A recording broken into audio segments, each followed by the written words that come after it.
2017. Amazing. If you'd like to purchase books and have it signed by any of our readers, if they're available and not sold out, please visit the Awesome Matter pop-up bookstore right over there. They're our book-selling partner in order to make that purchase. I also need to thank the SCFD, the National Endowment for the Arts, and Colorado Creative Industries for helping to make LitFest 2022 possible. In addition, I need to thank the York Street Yards for their generous use of this wonderful space. Thank you so much for being here. I'm going to do the bio for our first reader.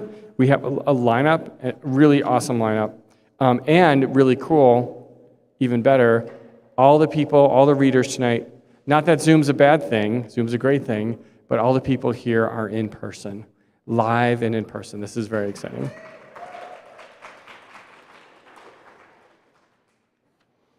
All right, first up is Jennifer Wortman. She's the author of the story collection, This is Love, Love, Love. She's a recipient of fellowships from the National Endowment for the Arts and McDowell, and she lives with her family here in Colorado, and she teaches at Lighthouse and serves as associate fiction editor for Colorado Review. Please give a warm welcome to Jennifer Wortman.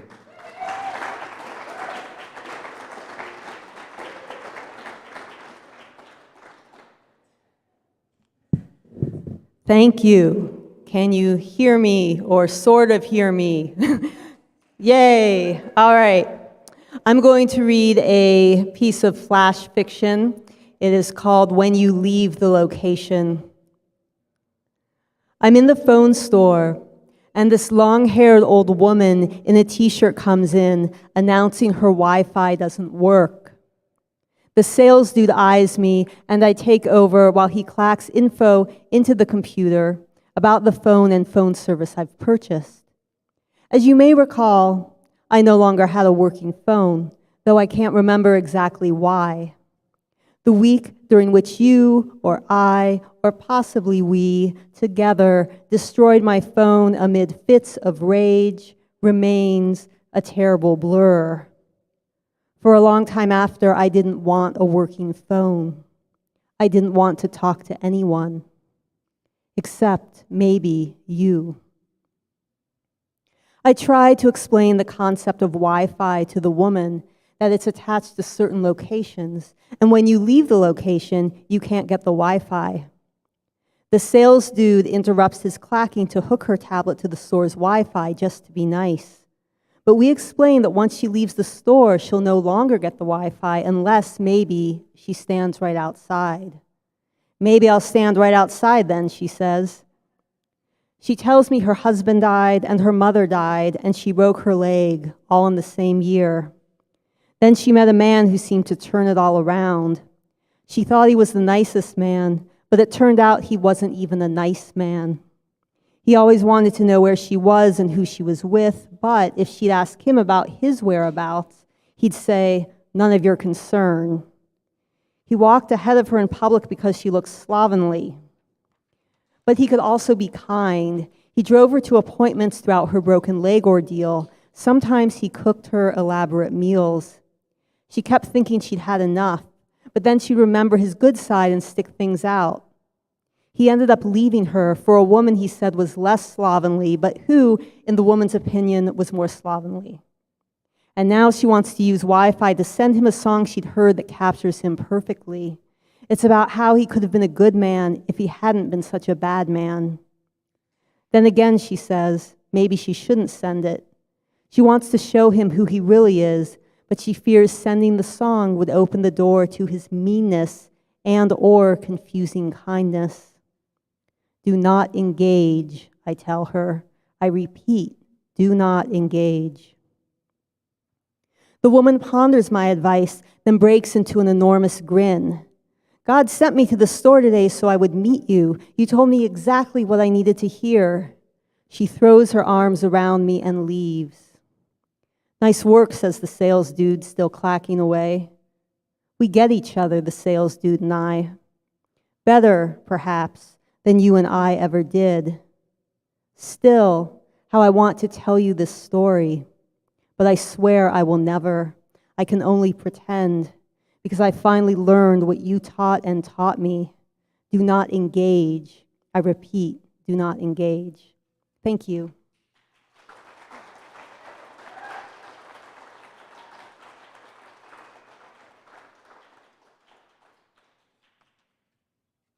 Thank you, Jenny.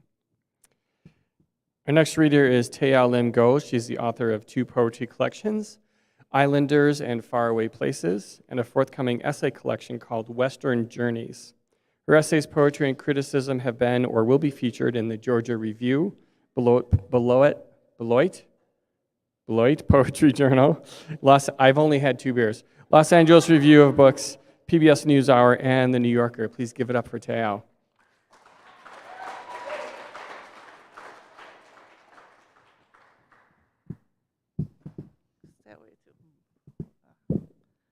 Hi. Well, thanks for coming. Thanks for having me here. I'm going to start with a few poems from my chapbook, Faraway Places, that came out last June, which means it's a poor pandemic book. And I think of this as an accidental manuscript. And I think I taught a class on cut up and remix yesterday. And it's about finding new work from old drafts, which is exactly what I did here. So I found, it's kind of like found texts from my own work, but it's not strictly found text. I did add other things to it.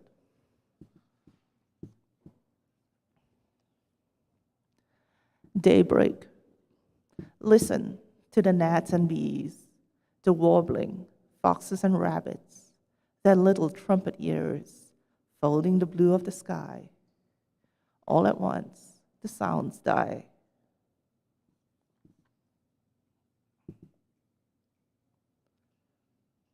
Black orchid. There are no black flowers, only the darker shades of purple or red. We look at flowers as a way to know where we are. In the orchid garden, winter never arrives.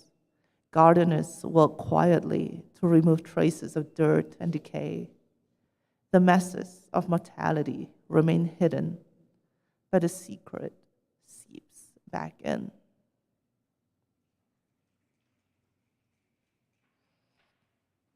Borders. The sea is the edge of land and the beginning of another world. I live inland. When I go to the sea, I want to disappear into the blue, live with the whales and seals.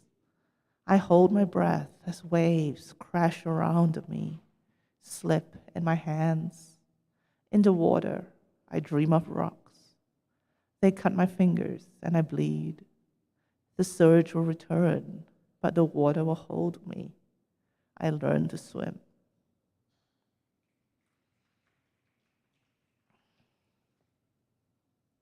Cottonwoods. Maybe the trees would tell you of water on the plains, pockets of streams and ditches and deep taproots where life can be sustained. Trees stay in one place all their lives. They weather the wind and rain and sun, the blows, stay in one place, they seem to say, and others will crush your breath and body. But they claw at the sky, still hanging on the lost leaves.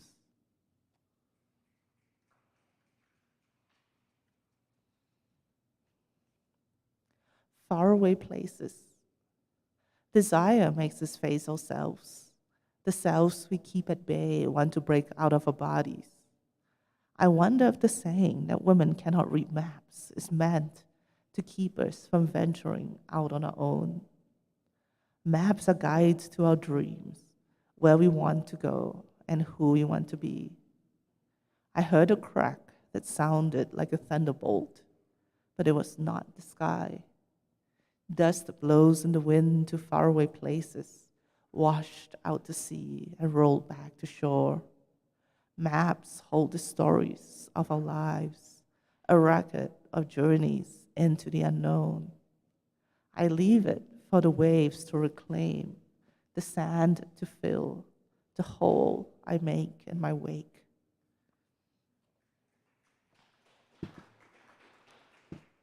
And I'll read a couple of poems from my first book, Islanders. The other craft class I taught, which was this afternoon, is on persona poetry and using persona poetry to enter difficult material.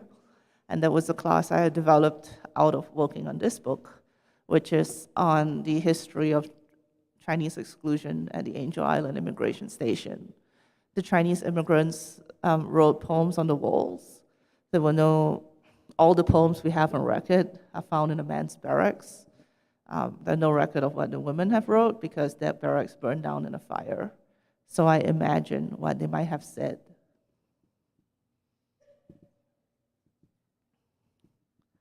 In a wooden building. So I wait on Angel Island, this island of immortals. The grass is dry and golden. Waves score the headlands, and the sea churns around me. The children, now a year older, a year beyond their father, another year without me. Each day we knit in silence, socks for the children, hats for the parents, and our words swirl in the sea. A brush and a bottle of ink. I took them when he died. He loved to write. What would he say if he were me? I open the bottle. I dip in the brush. I write on the walls. I tell the story of a widow alone in her prison at sea. I tell the story of long nights, wanting my children with me.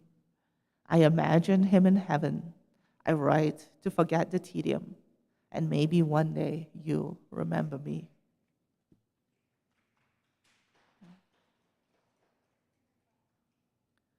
The waves. His father died suddenly, leaving a sick wife and 4 young girls. He decided to go to America, stake a claim on Golden Mountain, and come back for me. He wrote to me of Angel Island, where officers scrutinized his papers and doctors made him stand naked as they inspected his eyes. He built a business selling groceries, sent money home, and came back to marry me. I threw up on the sea. He calmed me, made love to me. The first time I cried silently. I had not been with another man, but I knew he had a woman. What could I do? There was no land in sight. San Francisco, the green hills of late spring on the verge of a golden splendor. The city rose from the sea, veiled in a hazy blue. They let him land from the ship, but I had to board the ferry. They didn't even let us say goodbye. There's nothing we can do. Foreign wife of a Chinese merchant, your case is automatically denied. At night, I watched the sea. I want its embrace, cold, dangerous, overwhelming. In these waves, I will finally be home.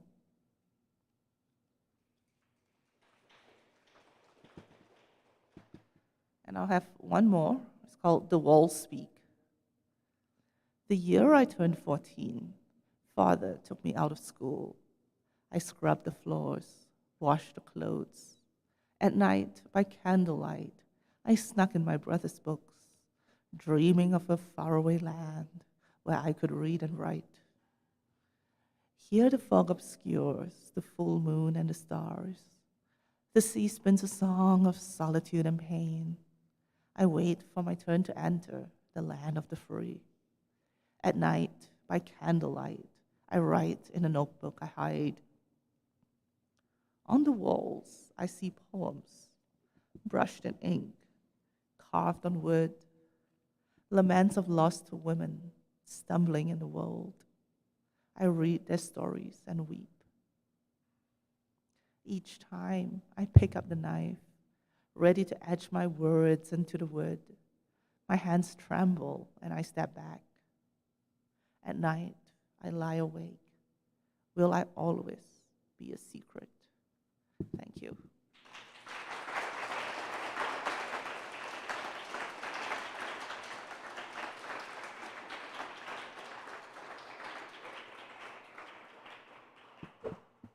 Thank you, Teow. I love those poems. All right. So I guess there's some debate afoot about where is the best place to sit in order to hear, and it seems like people are slowly migrating off to that. So, can you? Okay. Really? Okay, good to know. We couldn't afford the second speaker, so we just bought one. Just kidding. It's in the other room. Next up, I'm very excited to introduce Sandra Newman, who comes to us from New York City. She is the author of the novels The Heavens, a New York Times Notable Book of the Year, and The Country of Ice Cream Star, I Want to Go to That Country, which was longlisted for the Bailey Women's Prize for Fiction and named one of the best books of the year by the Washington Post and NPR, as well as several other works of fiction and nonfiction. Her writing has appeared in Harper's and Granta, among other places. Please welcome Sandra Newman.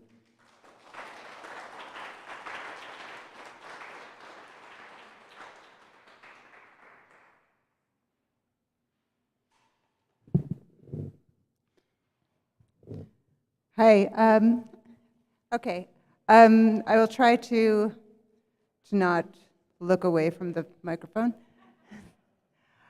Okay, so I'm gonna very briefly introduce my book and read the first few pages.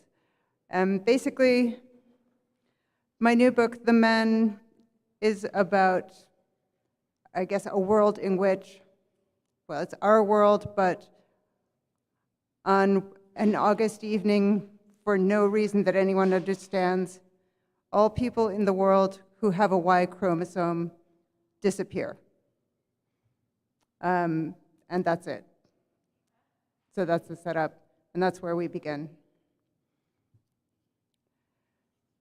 When the men disappeared, it felt like nothing. I was camping in the mountains of Northern California with my husband and my son. It was dusk, and the sky was all one color, grayish violet, silken, dim. The lime green leaves of the alder above me were trembling and luminous, brighter than the sky. In the tent, my husband, Leo, was reading on an iPad and letting our 5-year-old Benjamin, who had night terrors, fall asleep against him.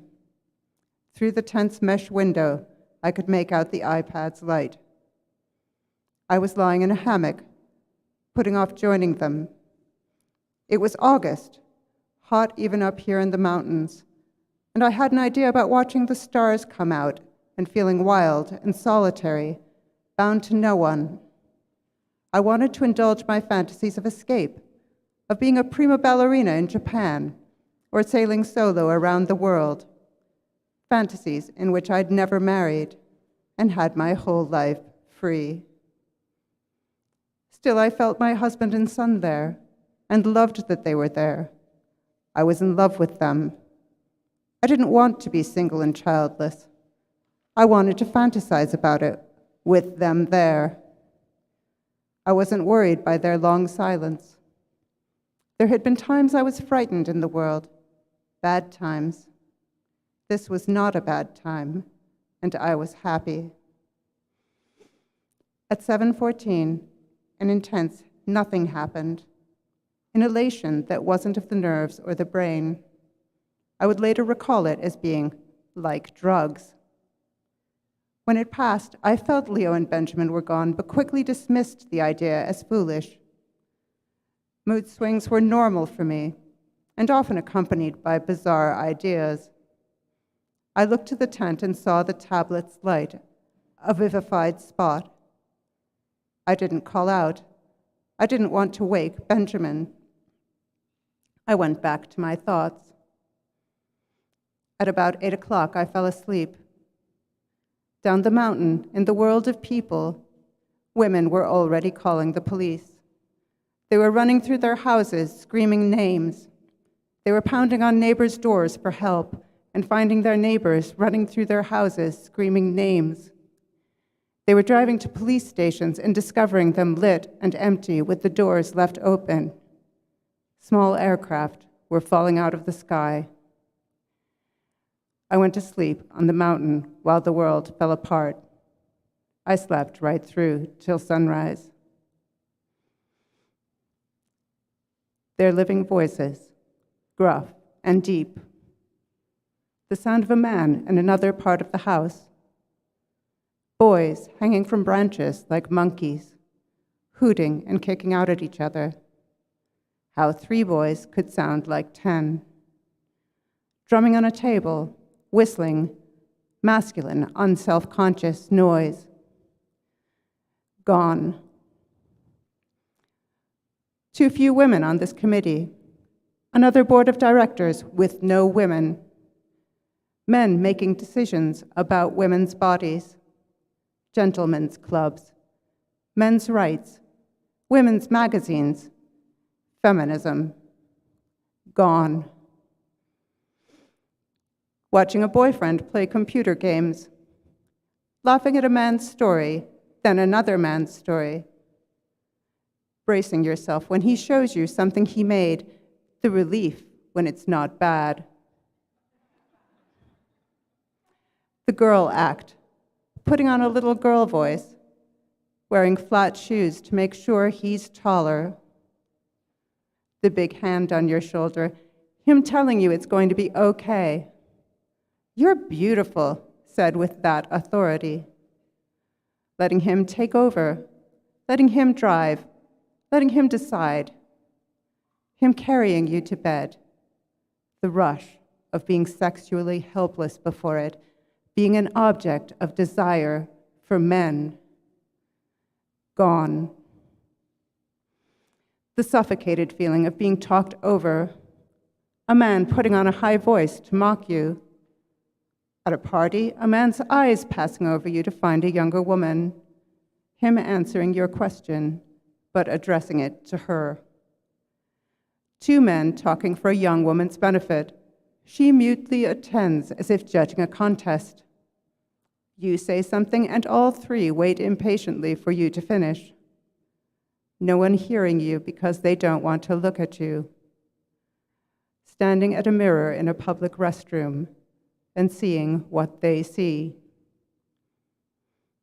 Him getting scary, him punching the wall, keeping your head down and letting it pass, being ashamed you set him off, being proud you didn't. The moment you realize you're not in control, all the magical thinking falls away and you're a body being killed. Or just coming to a group of men at a street corner, them falling silent and staring as you pass, not at your face. Footsteps behind you in the dark, big hands on your throat, not being able to stop him. Gone. Your father, your brother, your husband, your son. Okay. That's it. Thank you.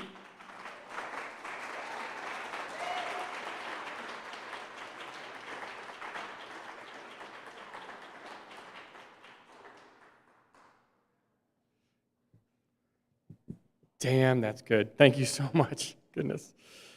All right.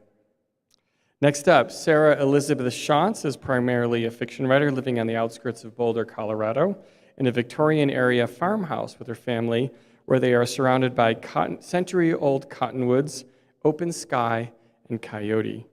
Her first novel, Fig, debuted from Simon & Schuster in 2015 and was selected by NPR as the best read of the year before it won the 2016 Colorado Book Award.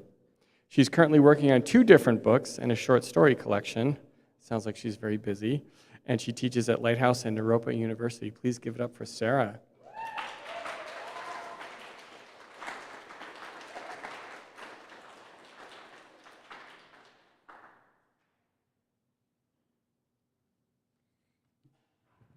Hi, everyone.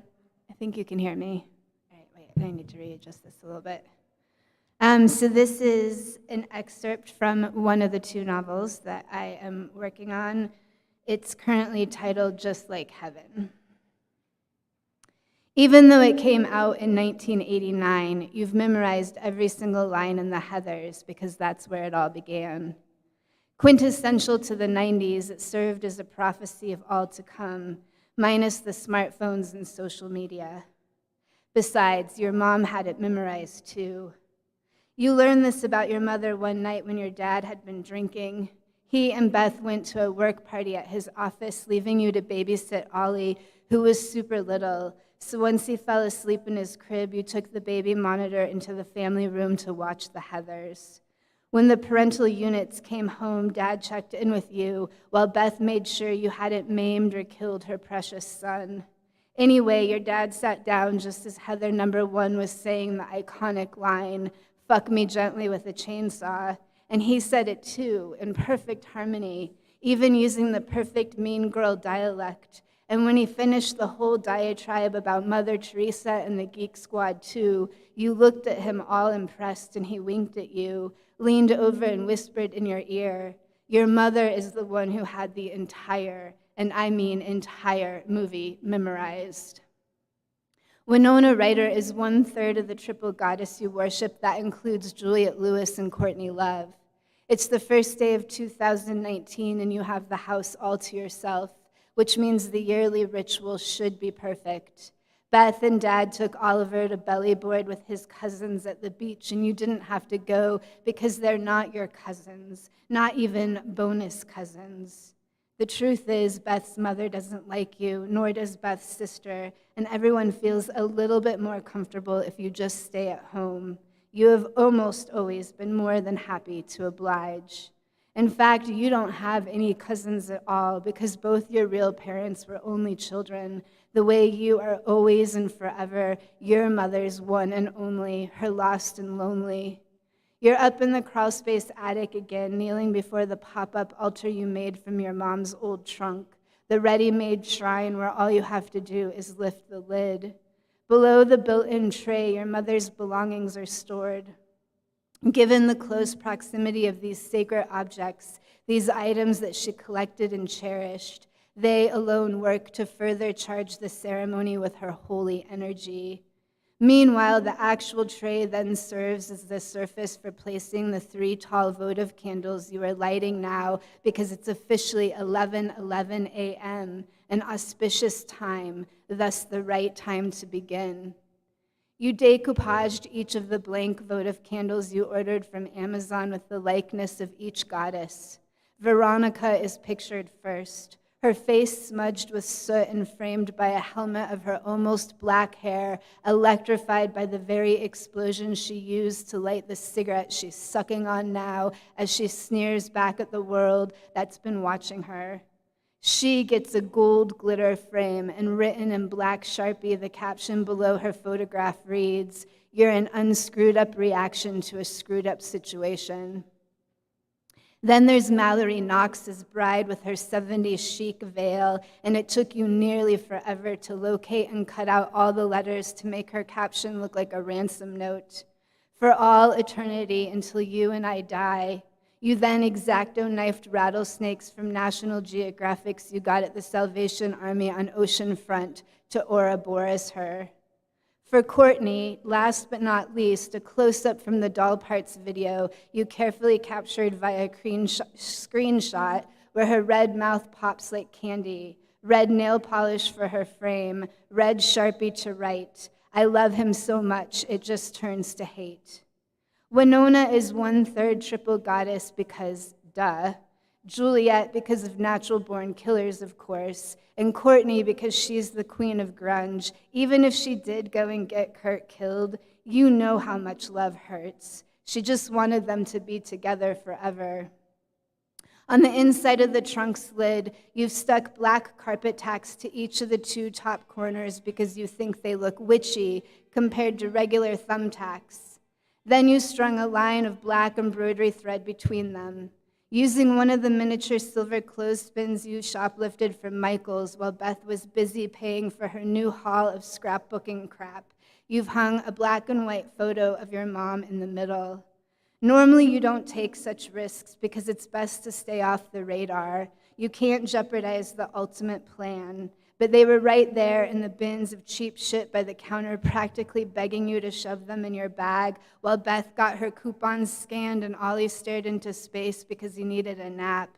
Besides, if you had gotten caught stealing, it would have ruined Beth while simultaneously paying homage to Jane's addiction, who your mom loved. But no one noticed you take the pack because no one ever notices you, period. You are careful to protect the 8x10 print, which means you only ever handle the edges. And when you clip it to the string, you always do so in the places where she already damaged the photo by taping or tacking it to a wall or something when she was still alive, walking this earth. While you don't know who took the picture, Dad is awful when it comes to cameras of any kind, so you know it wasn't him. You can tell it was taken when she was your age. Barefoot and wearing a gauzy white gunny sacks dress, your mother poses in front of a concrete cemetery angel so its wings become her wings, a la Francesca Wortman, who also posed in graveyards and did her own angel series. The mountains rise up behind her, snow-capped guardians. The composition is absolute perfection. The ornate iron spikes of the fence to her left rise up from the arched gate, while a willow on the other side weeps over a cluster of crumbling tombstones, all facing east for eternity, like Emily Dickinson's poetry. You've laid out the offerings already: a clove cigarette from the head shop by the beach, a can of Jolt Cola you had to order online, all the sugar and twice the caffeine, a tube of black lipstick you bought from Hot Topic when you went Christmas shopping at the mall with Beth, and a caramella candy bar because Dad says your mom craved them the whole time she was pregnant with you, that she was always asking him to bring them home to her. This is the New Year's Day morning ritual. This year you didn't dress like her, not exactly anyway. This year you dressed like you dress now, and you think she'd be proud of how you're coming into yourself, finally finding your way, split and divide. You put your earbuds in as you fully settle into the kneeling position that is proper for the praise and the prayers to come, the prostration. You play a game you call the Spotify Oracle, where you select shuffle for the playlist you've dedicated to your mother, all the songs you know she listened to and loved, plus all the songs she never got to hear in the flesh, songs you know she would have loved just as much as you do. And really, you shouldn't call it a game because there's nothing trivial about it. If anything, it's part of worshiping her. When Shuffle selects Just Like Heaven, it's one more sign from beyond the veil, a message you receive by holding your hands up in revelation, palms out and fingers spread like rays on stars. Every day, it becomes more and more clear what it is that you are meant to do. Thank you.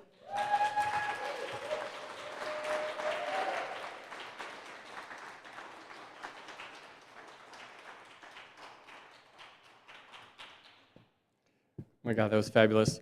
Had three of my favorite things in it: Jane's Addiction.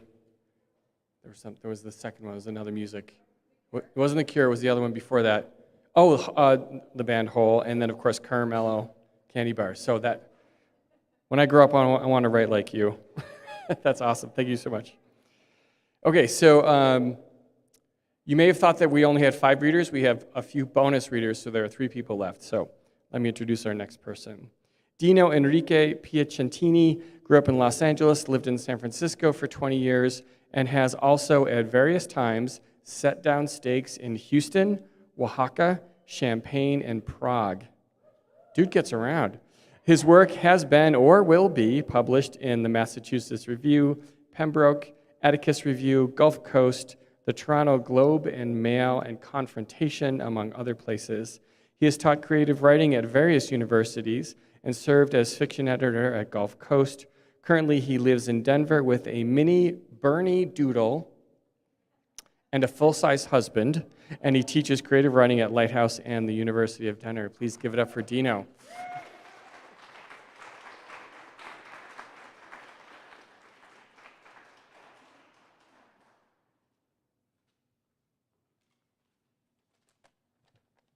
Can you hear me? Yes? Okay, great. So I'm going to read an excerpt from a story I wrote that's coming out in Pembroke called Meat. And all you need to know is that the narrator is on the first floor landing of his apartment building, and his downstairs neighbor's door is wide open, and the neighbors nowhere to be seen. So what did I see? Initially, not much. All the overhead lamps in the hallway were switched off, and the hallway doors were closed tight. The light from the stairwell provided the only illumination. The first thing I noticed was a narrow chestnut table with fluted legs, shrinking up against the wall as if in surrender. Then, cowering like titmice upon the fussy, anxious table, a slim ceramic vase containing dried flowers, and a cut glass bowl holding a brown leather wallet and a ring of keys. A coat rack, stripped to the bone, stood next to the table. A few framed pictures perched like nervous sparrows across the length of the hallway's walls. And at the farthest, darkest end of the hallway, at the hindmost reach of the flat, there was a glint of topaz light. And then another. Setting my bags down, I cupped a hand over my eyes and squinted. As my vision adjusted to the darkness, I began to make out exactly what it was that crouched at the end of that hallway. Those two side-by-side glints were eyes, topaz eyes. Those topaz eyes were set in the middle of a face, a feline face, massive, with an auburn forehead, pink nostrils, white muzzle, sharp whiskers, and cocked ears. The face gave way to a torso, hunkering back at least 7 feet, a titanic torso, rippling with muscle, beribboned with coal-black stripes, and sporting an underbelly white as snow. There was a long tail lifted, and 4 colossal legs with 4 heavy paws, each armed with razor-sharp claws. There was a fat tongue, and there were fangs, 4 glistening white fangs knifing out from a snarling mouth. A tiger. I was standing on the first-floor landing of my apartment building, and I was looking at a tiger. At the dark end of the Czech's long hallway, a tiger. I thought, run! This was my initial urge, to fly up the stairs, fling open my door, and hide myself in the carpeted safety of my own tiger-free flat. But I couldn't move. My legs were anchored to the spot. My lungs would not billow out a single breath. My body was at mutiny with my brain. I was staring down a hallway at a fucking tiger, for God's sake. The tiger, frozen in the shadows, its eyes locked on me, stood still as well, waiting. Those eyes, those topaz eyes, holding their own light, manufacturing it even. They were unflinching. And also, I can say this now, sublime. There was no malice in them, no anger, no fear, no want, no hunger even, just light, 2 gleaming points of light. It was all too much to take in. In moments of great stress, some minds stay present and achieve crystalline focus. Other minds slip off into dank swamps like chain gang escapees, becoming mired in the weeds of disconnected thoughts. My mind was a chain gang escapee type. Instead of focusing on the situation at hand, I thought of snowy egrets. Ferris, you see, was an avid bird watcher. He would drag me out of bed every Saturday morning before dawn to accompany him to a range of ornithological hotspots: Point Isabel, Arrowhead Marsh, Las Gallinas, Don Edwards, or even just nearby Crissy Field. The teals, the ospreys, the red-tailed hawks, I found them boring. But I did love to watch the snowy egrets. Standing motionless in a leafy marsh on the high stilts of their legs, they would hover over the water for hauntingly long stretches of time, silent as ghosts. Their narrow white bodies were pure origami, their thin silky necks swooping in a graceful curve, the sharp black spear of their bills nearly invisible among the reeds. As they stood there, not moving, the dark marsh water would settle around them, the dashing breeze would quiet, the rising sun would calcify into marble. And then, bam, Their bills would shoot into the still water and knife through the soft body of some poor frog or fish that made the mistake of swimming by. I was now that frog.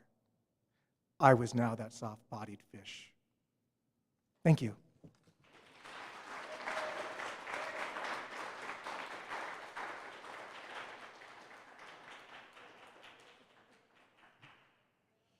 Really sucks to be a frog, I have to say. Thank you, that was lovely. Next up, we have two LitFest fellows, runners-up, I guess. First is Elizabeth Johnston Ambrose, her runner-up in poetry. She was chosen by Carolyn Forche. Her writing appears in The Atlantic, McSweeney's, Women's Studies Quarterly, Emery's, and Nasty Women Poets, among many other places. She is the author of two chapbooks, Imago Dei, that's my Latin showing through, and Wild Things. Her poem, After My Teenager Tries, ... that scares me because I have two teenagers, was one of the 10 finalists for the 2021 Rattle Poetry Prize. She holds, I need to ask you a question in a second. She holds a PhD in British Literature from West Virginia University and teaches poetry and gender studies in Rochester, New York. Is it okay if I ask you where you teach? Monroe Community College, wonderful. I went to University of Rochester, so there you go. Go Ra-cha-cha, as we say. She's the co-founder of Straw Mat Writers, and she also facilitates a writing as therapy group for the Breast Cancer Coalition of Rochester. Please give it up for Elizabeth.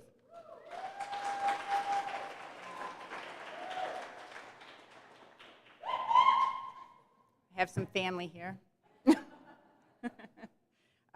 So thank you. I'm going to read 3 poems. The first 2 are going to be from Imago Dei, which is a book about growing up in the evangelical church, a little less than loosely based on personal experience. And the first poem that I'm going to read to you, and it's a narrative the whole way through, so it's sort of like a novella, but a poem. So it starts with reflecting back on childhood and the girl growing up, and then having her own children, 2 daughters. So this is actually about her sister coming to visit her when they're older and trying to work through things, childhood traumas. It's called Her Sister's Demons. She invites her sister for the holiday, but Leah wants to bring her demons. Says they can play with hers. Says they're better trained since last time. Haven't had an accident in months. Leah's even taught them tricks. Lay down, play dead. At night, they sleep in a crate. Still, she worries. She's kept hers small. Trained them to be satisfied with scraps. Not to beg. To leave it. Not her sister. Leah's been feeding them right from the table. Letting them lick her plate. Sometimes getting down on all fours and suckling them herself. Now Leah tells her they're a package deal. No sister, no demons. But she knows what will happen. It will be just like last time. They'll gate them in the back, and she'll start to help her sister unpack. It won't take long before Leah's demons charge right through her invisible fence. And right on their heels, her own little imps. The lot of them, loose and howling like a goddamn pack of feral strays. They'll tear through her cul-de-sac, dig holes in garden beds, nose through garbage, terrorize small children. When at last they slink home, mud-slimed, stinking of shit, some still warm victim dangling from their red frothed maws, it will take her hours to scrub them clean. She'll be making apologies for days. Her husband will not be happy. She tries to explain this to her sister, what could happen if they get out. Oh, don't be silly, Leah says. I've been letting them run free all these years, and see? They always come home to eat. They know the hand that feeds them.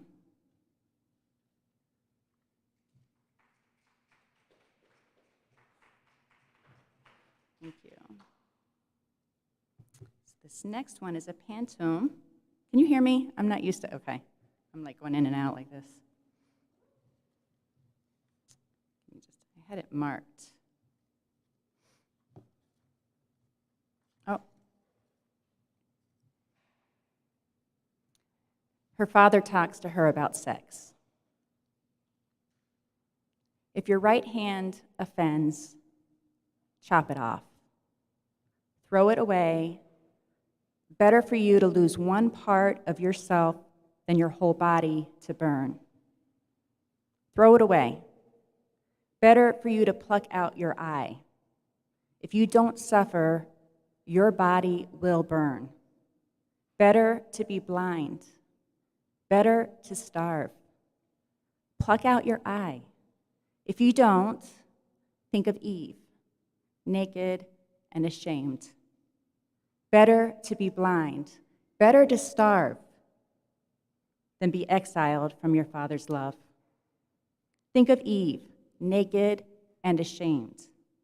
Think of your runaway sister, forever exiled from your Father's love. Think of Delilah, of Jezebel, Lot's wife. Think of your runaway sister forever. Think of those girls opening their legs. Think of Delilah, of Jezebel, Lot's wife. Cut off your tongue. Cut out your heart. Think of those girls opening their legs. Suffer. Your whole body burns. Cut off your tongue. Cut out your heart. Throw it away. Better for you.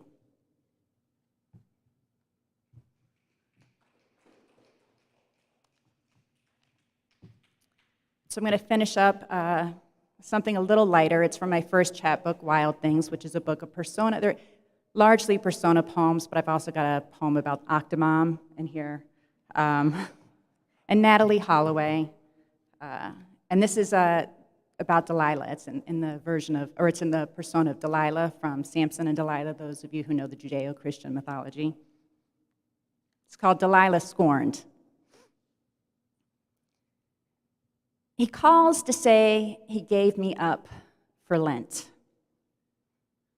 But being as I am, no believer and not inclined to sacrifice, I defy his God. This makes him unhappy.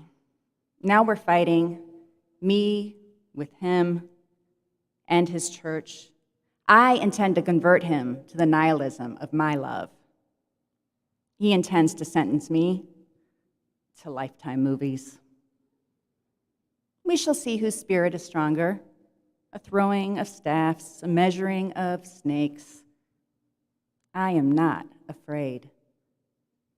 I know what 40 days in a desert can do to a man. Thirst like a trumpet crumbling Jericho's walls. He'll come, and I'll be waiting in the shade of my tent, goblet in one hand, scissors in the other.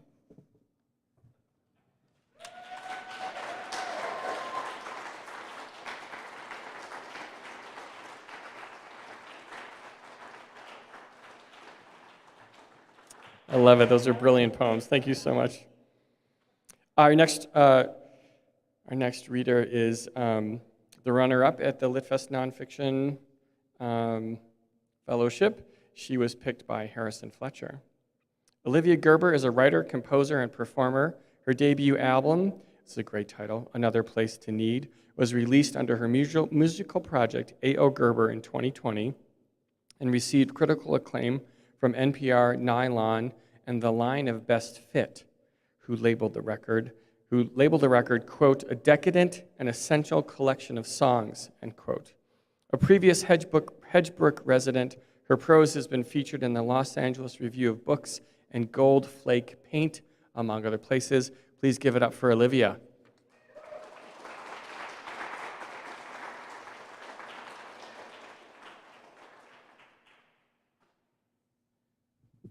Hello. Thanks for sticking around. I'm going to do something a little unconventional and read. I was fortunate to be in Pete Carl's workshop this week, and I workshopped my memoir that's in progress. And he was super encouraging of us all to do a lot of revision this week. And so I'm going to read something that I revised for this class that's really something I wrote in the past 48 hours, in the spirit of Live Fest. I don't think it needs much background. Garrett and I are walking to the beach at Chavinia. He's always said it's his favorite beach because it feels lonely. He calls it the Lonely Beach. Walking down to the shore from the parking lot where he left his blue Citroen duck unlocked, I watched the eucalyptus tree bark crumble under his enormous bare feet, feel the white, hot heat of the northern Spanish sun peeking out for the first time since I've been here. I keep my shoes on, close my eyes as the sun warms the right side of my face, and search for the scent of eucalyptus in my nose. I can't place it. This place has never felt lonely to me. The wind rustling the trees, strange bird songs echoing through the canopy, and Garrett talking on and on. I feel his presence like an extra limb, all 6'3" and 74 years of him keeping pace with me on my left. He's happy being here in Spain. I can see it. I've learned to read him in the 15 years of his stepfathering. Half my life now, my God. Or at least he's happier here than he was when I visited you two and my brother in Washington a few months back. Here, his wrinkled face is tanned deep as the faces of the fishermen in town, his gray stubble growing in to cover it. But he's haunted, too, something wide and cold in the blue of his eyes. His head hangs. This pain in my back, it's unbearable, he says as we walk, rubbing the base of his neck. Tonight, I'll take one of your Valium. Okay, I say, a single nod, looking up at him briefly, with the hint of a forced smile. I crave silence more than anything in this moment. We're alike that way, Mom, always wanting the freedom to turn into ourselves in the presence of others. Garrett's that way too sometimes. And yet we so rarely give each other the gift of it, that silence. Walking down the path to the beach, all I can feel is the wish for everything to recede save my sense of the natural world, to be suspended in nothing but sun and birds and eucalyptus, wind, crunch of our feet on the earth. This longing is a right I've never known how to ask for. This moment with Garrett is no different. I don't mention it. It's taken me so long to let go of the stress from home, Garrett says, longer than usual. This isn't the first time he said this in the few days I've been staying with him. It's been a relentless refrain, a foreshadowing, transforming the physical back pain into metaphor. I know he thinks he's doing a good job of not talking about your relationship, that the stress of home is an adequate euphemism. I know he's trying not to talk about your relationship because he knows how angry it would make you if he did. He's trying even though you're not here, Mom. I think you should know that. We both know how much you hate when he reveals anything to my brother and I about what's going on between the two of you. How many times have I told you not to involve the kids? I can hear the specter of your voice echoing off the trees, see it materialize, your brow furrowed, whole body tensed in a combustible shaking. The truth is, I don't want him to talk about your relationship either. I've heard all of his grievances before. They are familiar talismans. They are my own. She's committing slow suicide. I can't get her to take a single fucking walk. All she does is eat and work. It's not even that it feels entirely inappropriate for him to complain to me about you, but that when he does, a cavern opens up in my chest that I think I might fall into. It could swallow me whole, that feeling of hopelessness, bitter dark. The fact that we both know Garrett isn't supposed to tell me anything about your marital problems is one of the many unspoken truths that waft between us. But I don't think he can see the ways it's all toppling out of him, despite his best effort, leaking like the slow menace of oil at sea. His psychic pain and the hunger for it to be witnessed coat everything with a residue of doom, sucking out the oxygen. He has few friends to talk to, fewer still who know you, see you. I want to scream, I can't help you. I want to scream there underneath the eucalyptus in the sun. Instead, I take a slow, deep breath, redirect my gaze up toward the tree line, squint against the light. I'm sorry, I say after too long. Do you think you should see a doctor? Absolutely, I should see a doctor, Garrett says, eyes trained downward. The problem is insurance. I don't have any in Spain. I want to tell him to go anyways, but I keep my mouth shut for a moment. I know he won't listen, that he's too trapped in the tight little world we go to in our heads where everything is impossible and small.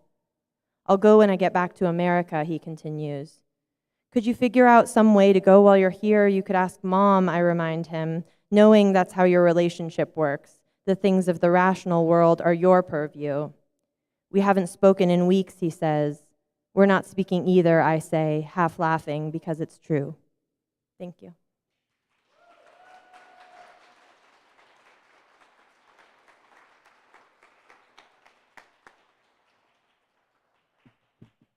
So, you revised that in the past 48 hours?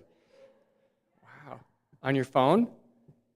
No, I'm just kidding. Oh my goodness, that was amazing. Thank you so much.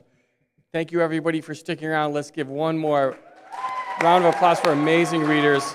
Absolutely beautiful, beautiful tonight. Thank you so much for being here. Please do go gentle into that good night, but please come back tomorrow. Thank you so much.